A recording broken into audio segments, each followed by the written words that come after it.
Hello, so I'm in my garden and I'm just going to talk a little bit about sampling. So various things that you'll need for sampling. First of all, you need the appropriate clothing.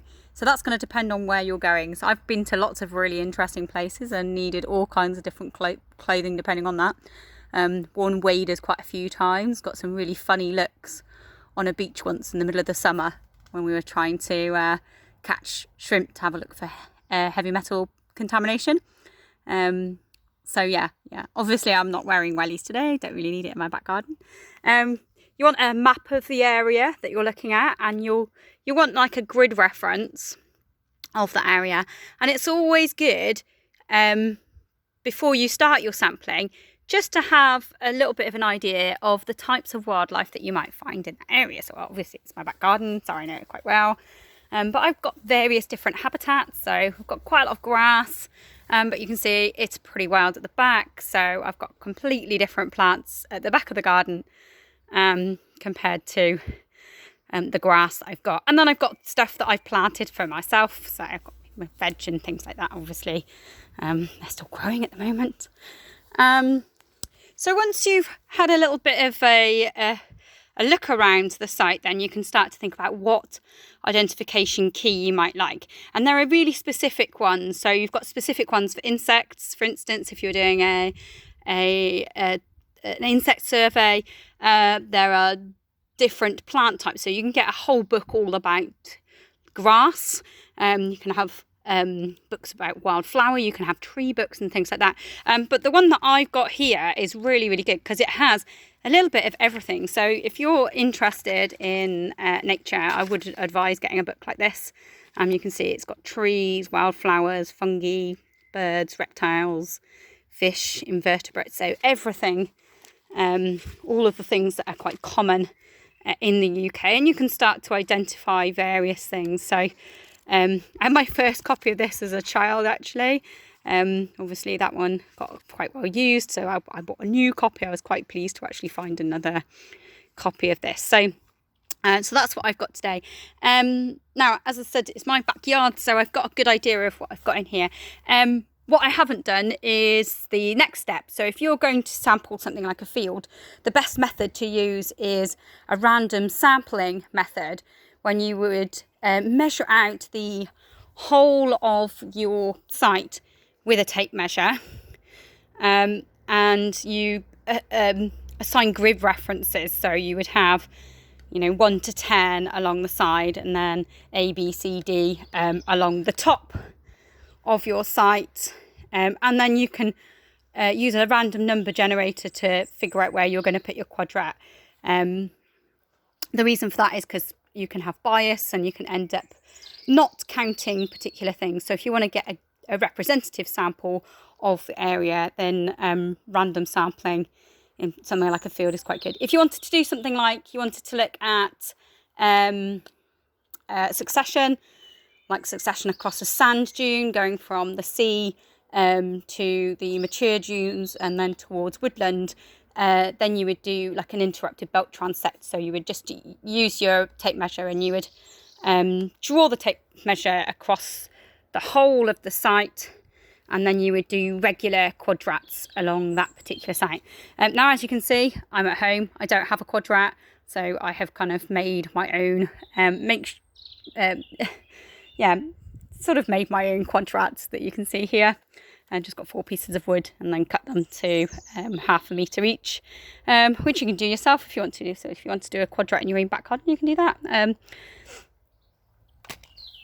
Good. Okay, so just having a quick look. Now, actually, when you look closer, and you'll see that in the activity that I sent you, where you've got your own quadrat that you are going to be having a look at, you have you're able to zoom in so you can have a good look. Now, I've just asked you to look for whether they're there or they're not there, but the better thing to do is to try and ascertain the percentage cover. So if you want to, you can have a look to see if you can figure out what the percentage cover is in your quadrat that you are having a look at. So obviously there's lots of species that you'll recognise. We've got our daisies just here. Here, I don't know if you can see that. we've got clover, so that's trifolium species in there. We've got a lot of grass, as you can see. And then we've got, just here, I don't know if you can see that, it's kind of just gone over, a dandelion in there as well. So there's quite a few different species. So the first thing you're going to do is figure out what guide you're going to need, and then you can look up in your guide what your species is. So here I've got it on the dandelion, or Taraxacum officinale, which is the Latin name for that. So that's just here. And usually you would have the quadrats separated into smaller squares, and then you can use those squares to try and estimate the percentage cover. But if we look here, actually, we've got quite a lot of that Taraxacum species. So we've got some here, we've got some there, we've got some here. Yeah, so I would probably estimate this as around about 10% Taraxacum that we've got in there. Now, let's see if we can find the daisy, and we'll find the Latin name for the daisy. So daisy, most of it's in flower, but not all of it's in flower. So it's always good to be able to try and spot what the leaves look like for that particular species. So if you look here, you can see we've got the leaves of the daisy just here. So we want to look for not just the flowers, but also we're looking for these leaves to see what the percentage cover is for our daisy. So I would say, looking at this square here, we've just got that one small little patch.